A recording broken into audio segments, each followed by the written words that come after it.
ರಾಜ್ಯದಲ್ಲಿ ಕಾವೇರಿ ಕಿಚ್ಚು ದಗದಗಿಸುತ್ತಿದೆ.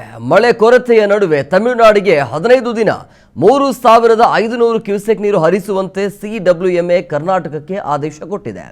ಇದು ಕರ್ನಾಟಕದಲ್ಲಿ ಭಾರಿ ಆಕ್ರೋಶಕ್ಕೆ ಕಾರಣವಾಗಿದೆ. ಯಾವುದೇ ಕಾರಣಕ್ಕೂ ನೀರು ಬಿಡಬಾರದು ಅಂತ ಕನ್ನಡ ಪರ ಸಂಘಟನೆಗಳು ರೈತರು ಇವತ್ತು ಬೀದಿಗಿಳಿದು ಪ್ರತಿಭಟನೆ ಮಾಡುವಂತ ಎಲ್ಲ ಸಾಧ್ಯತೆ ಕಂಡು ಬರ್ತಾ ಇದೆ. ಕಾವೇರಿ ನೀರು ಹಂಚಿಕೆ ವಿಚಾರವಾಗಿ ಕಾನೂನು ಹಾಗೂ ರಾಜಕೀಯ ಹೋರಾಟದ ಮುಂದಿನ ಹೆಜ್ಜೆಗಳ ಕುರಿತು ಚರ್ಚಿಸಲು ಆಗಸ್ಟ್ 2ರಂದು ಈಗ ಸಿಎಂ ಡಿಕೆ ಶಿವಕುಮಾರ್ ಸರ್ವಪಕ್ಷ ಸಭೆಯನ್ನು ಕರೆದಿದ್ದಾರೆ.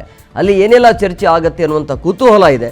ಒಟ್ಟಿನಲ್ಲಿ ಏನೇ ಚರ್ಚೆ ಆದರೂ ಕೂಡ ಒಂದು ಸ್ಪಷ್ಟ ನಿಲುವು ಇರಬೇಕು. ಯಾವುದೇ ಕಾರಣಕ್ಕೂ ಕೂಡ ನೀರನ್ನು ಬಿಟ್ಕೊಡೋದಿಲ್ಲ ಅಂಥೇಳಿ ಆ ರೀತಿಯ ನಿರ್ಧಾರಕ್ಕೆ ಬರಬೇಕಾಗತ್ತೆ. ಅದರ ಜೊತೆಗೆ ಸರ್ಕಾರಕ್ಕೆ ಮುಂದಿರುವಂಥ ಆಯ್ಕೆಗಳು ಏನಿರಬಹುದು ಅಂತ ಹೇಳಿದ್ರೆ ಆದೇಶ ಮರುಪರಿಶೀಲಿಸುವಂತೆ ಮನವಿಯನ್ನು ಮಾಡೋದಕ್ಕೆ ಅವಕಾಶ ಇರುತ್ತೆ.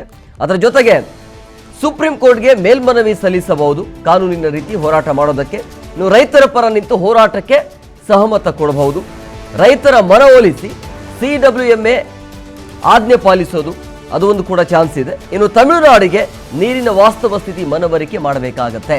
ಅದರ ಜೊತೆಗೆ 6ನೇದು ನೀರು ಬಿಡಲ್ಲ ಅಂತೇಳಿ ನಿರ್ಧರಿಸಿ ಆದೇಶವನ್ನು ಹೊರಡಿಸಬೇಕಾಗತ್ತೆ ರಾಜ್ಯ ಸರ್ಕಾರ.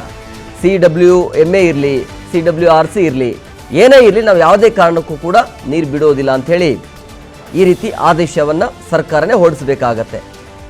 ಚಾನ್ಸಸ್ ಇದೆಯಾ? ಖಂಡಿತ ಇರುತ್ತೆ. ಬಟ್ ಆ ನಿಲುವನ್ನು ತೆಗೆದುಕೊಳ್ಬೇಕಾಗತ್ತೆ. ಒತ್ತಡಕ್ಕೆ ಮಣಿಬಾರ್ದು. ಅಂದರೆ ವಾಸ್ತವ ಸ್ಥಿತಿ ಏನಿದೆ ಅದನ್ನು ಅರ್ಥಕೊಳ್ಬೇಕಾಗತ್ತೆ.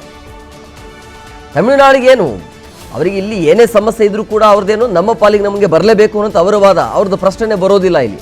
ಸೊ ನಮ್ಮ ಕಡೆಯಿಂದ ವಾದ ಹೇಗಿರುತ್ತೆ, ನಮ್ಮದು ವಾಸ್ತವ ಸ್ಥಿತಿ ಹೇಗಿದೆ, ನಮ್ಮಲ್ಲಿ ಎಷ್ಟು ಬೆಳೆಯನ್ನು ಬೆಳೆಯಲಾಗ್ತಾ ಇದೆ, ಈ ಬಾರಿ ಬೆಳೆಗಳಿಗೆ ಅವಕಾಶ ಇದೆಯಾ, ಸೊ ಹಂಗಾಗಿ ಇದೆಲ್ಲವನ್ನ ವಾಸ್ತವ ಸ್ಥಿತಿ ಮುಖಾಂತರ ತಮಿಳುನಾಡಿಗೆ ತಿರುಗೇಟನ್ನು ಕೊಡಬೇಕಾಗತ್ತೆ. ತಮಿಳುನಾಡಿಗೆ ಮನವರಿಕೆ ಮಾಡಿಸಬೇಕಾಗತ್ತೆ.